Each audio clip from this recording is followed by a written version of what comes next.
last November, I was rehired, if you will, by Montana State University.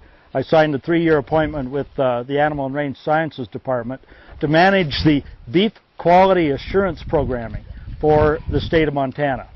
And what we do is we try to make sure that on the cow-calf level, basically in Montana, that the animals that we have, that we produce, that we send on to the feedlots, are of the highest quality and the healthiest cattle, and the cattle that meet basically the end product needs of you all as customers, and for your customers, the end consumer of the beef product.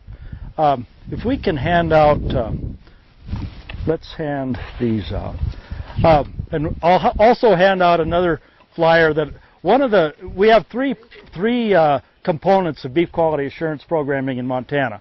One is traditional beef quality assurance practices. These are pre-harvest practices to make sure that the cattle are healthy and wholesome when they arrive at the feedlot.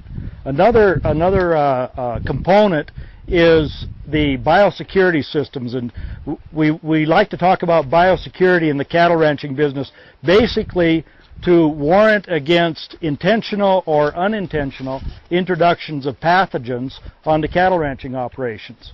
And I'll go into that a little bit more.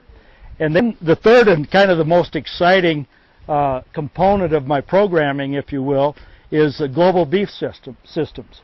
We understand, and certainly Cal can attest to this, that the cattle industry has gone from one of basically a domestic industry in the U.S., from the days of the old cattle drives in the Midwest to today, where we are in an international market. What we do today on a cattle ranch in Montana is influenced in part, or in some cases in whole, by the international markets. Certainly what we hear and know about the Japanese markets, the Korean markets today, the exports for U.S. beef, give us the signal that we are in a global market.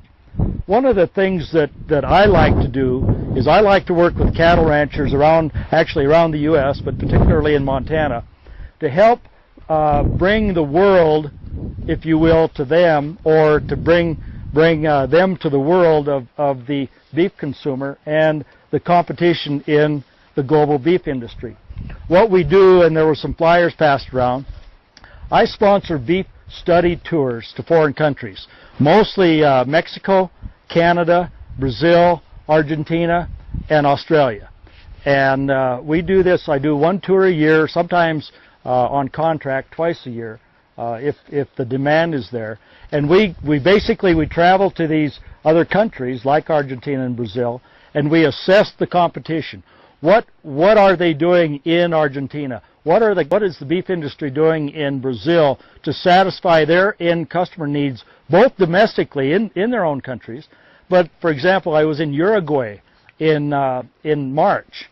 Uruguay is a very interesting country that 80% of its beef production is exported. Of that exports, about 70% actually comes to the United States. Uruguay is the only South American country, that major beef producing country in South America, that is eligible to export beef to the United States of America because they have their foot and mouth disease under control. But the World Organization of Animal Health has said that Uruguay is FMD free with vaccination. They have to vaccinate for the foot and mouth disease pathogen. Brazil and Argentina do not export fresh beef to the United States. The only beef that we can import from Brazil and Argentina into the U.S. is what we call thermally processed beef. That would be beef that is cooked like corned beef or meatballs or beef extract. If you use beef extract in your culinary business, very likely that beef extract comes from Brazil. If you use corned beef, 80% of all the corned beef that we consume in the U.S. Comes from Brazil. We don't use a lot of our the beef products that would go into those types of meat in the United States for that kind of processing, and we could talk about that a little bit later. But what we like to do is we like to take ranchers, basically, cattle feeders.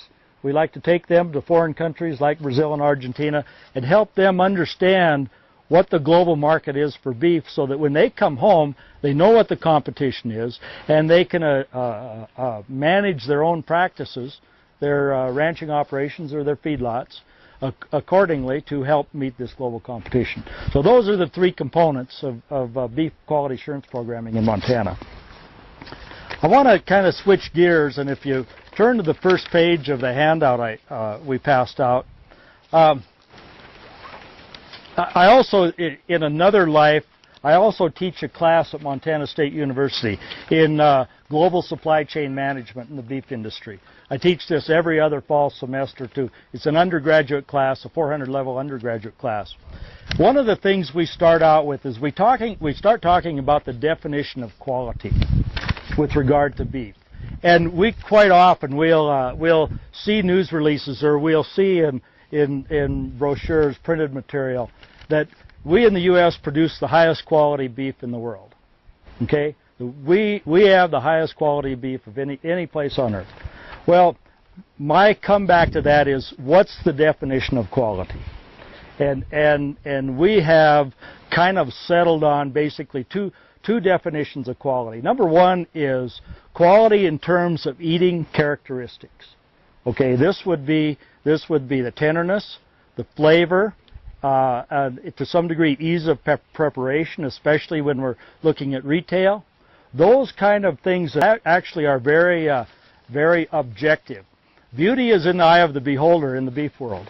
When I go down to Brazil, it's very interesting because we eat, Brazil is 85% of the beef production in Brazil is from Nelore cattle. Nelore are a Bos indicus breed, very similar to the Bremer cattle. And the beef quality is such that they have to be very careful the way they prepare it, the way they cook it, and the way they slice the beef and the way they serve the beef. Mainly because it's very tough. You can't eat a steak from a Nelore steer like we would eat a steak. You just couldn't. The palatability just isn't there. So they have to, and we were talking about the churrasco style of preparation of beef from South America, and I think you chefs all kind of know what that is. And they take any cut of beef from those animals and they roast it very slowly, and when they serve that beef, they slice it very thin and always against the grain. Okay? Why do we do that? Yeah, it's more palatable that way. Okay? It's interesting when I go to Brazil. The other thing about that beef from the Nelore cattle is most of those cattle are harvested at 3 to 4 years of age, so it has a very, very strong beef flavor. It was very, very those taste characteristics that we have in beef are amplified about threefold in the beef that the Brazilians eat. So it has a very, very strong beef flavor. In fact, that's why we get a lot of our beef extract from Brazilian beef, because it has that strong flavor.